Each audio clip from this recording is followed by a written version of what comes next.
ꯑꯗꯨꯗꯤ ꯉꯁꯤꯒꯤ ꯚꯤꯗꯤꯑꯣꯁꯦ C3H3N ꯍꯥꯏꯔꯤꯕ ꯐꯣꯔꯃꯨꯂꯥꯁꯤꯒꯤ ꯃꯥꯒꯤ ꯑꯥꯏꯁꯣꯃꯔꯁꯤ ꯀꯌꯥꯝ ꯂꯩꯒꯦ ꯍꯥꯏꯕꯗꯨ ꯌꯦꯡꯁꯦꯕ C3H3N ꯍꯥꯏꯔꯤꯕ ꯐꯣꯔꯃꯨꯂꯥꯁꯤꯗ ꯂꯩꯔꯤꯕ ꯑꯥꯏꯁꯣꯃꯔꯒꯤ ꯃꯁꯤꯡꯁꯦ ꯃꯁꯤ ꯀꯌꯥꯅꯣ ꯍꯥꯏꯕꯗꯨ ꯌꯦꯡꯃꯤꯟꯅꯁꯦꯀꯣ ꯑꯥꯏꯁꯣꯃꯔꯁꯤ ꯑꯩꯈꯣꯏꯅ ꯌꯦꯛꯀꯦ ꯍꯥꯏꯔꯒꯗꯤ ꯃꯥꯒꯤ ꯐꯣꯔꯃꯨꯂꯥ ꯃꯌꯥꯝꯗꯤ ꯂꯩ ꯑꯗꯨꯕꯨ C3H3N ꯁꯦ ꯃꯥꯒꯤ ꯑꯥꯏꯁꯣꯃꯔ ꯌꯦꯛꯄ ꯃꯇꯝꯗ ꯑꯩꯈꯣꯏꯅ ꯑꯥꯏꯗꯤꯌꯥ ꯂꯩꯍꯧꯗꯣꯏꯁꯤ नाइट्रोजन यावबनिना मासे अखोई एमिन ओइना अनंबा मतम यकल्लेब अदु अखोई एमिन येके हारगदी NH2 हारब एमिन सी येके हारगदी एमिन येक मतमदा मागी अखोइना खंगदबा आइडिया से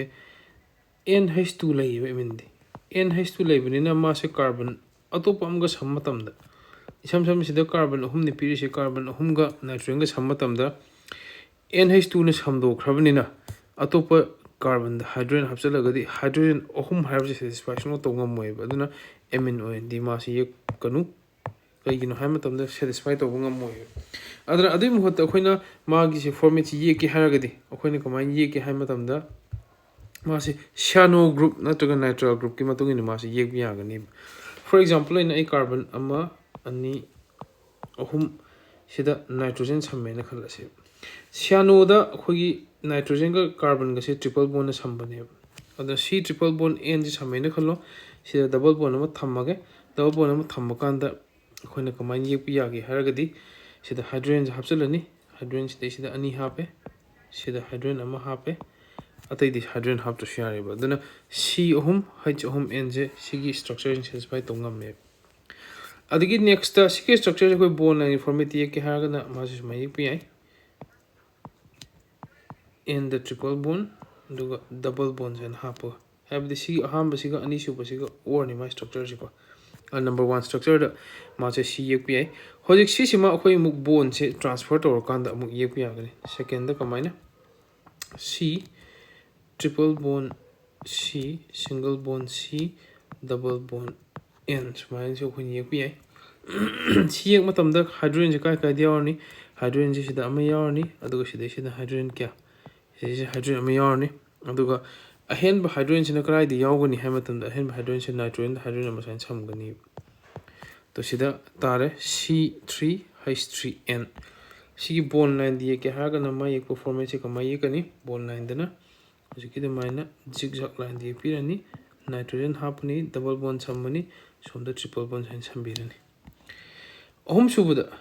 next hariba structure sigi samana bond line chi yeke hari kama yeke hai matamda nitrogen je position sum hongi yekpi ai aham da khoini se nitrogen je husik last le ko ani sub da khoin nitrogen je marak ta tham yekpi hai di kama ina carbon triple bond carbon nitrogen double bond carbon sma yekpi sidari kama la ani sida hydrogen sida mala ani adu somna kan hydrogen je kya la ani somna kan hydrogen ani याको Adri my bond line दी कमाई ए समाइन ला आनी triple bond ला bond line दा nitrogen ला आनी अदुगा double bond हरगा समाइन ये को सिसुमा और नि सिसुमा ये पीआई सिस स्पेसिफाई तोई को अदुगा लास्ट नंबर 4 दा एक पिया फॉर्मेट से ngसाइगी carbon double bond nitrogen carbon triple bond carbon हर समाइन सी पीआई सिदा अमा हापे सिदा अनि हापे सिसिगी और की स्ट्रक्चर ने कमाई ये पियारे नाइट्रोजन जे ngसाइ अखोइना समबो फॉर्मेट ता सिदा हाम अनि सुब अहुम सुब दा सममे को होजिक सिदना अनि सुब दा सममे अनि सुब दा समकार मै बॉन्ड लाइन की फॉर्मेट ये के हागना डबल बॉन्ड ला अनि नाइट्रोजन अदुगा ट्रिपल बॉन्ड सन थम्बिरनी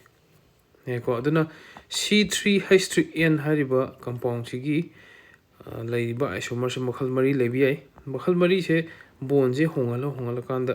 नाइट्रोजन से माई जगह पोजीशन से शिफ्ट तो हल कांदा को मा सुमाइना खोइन ताबी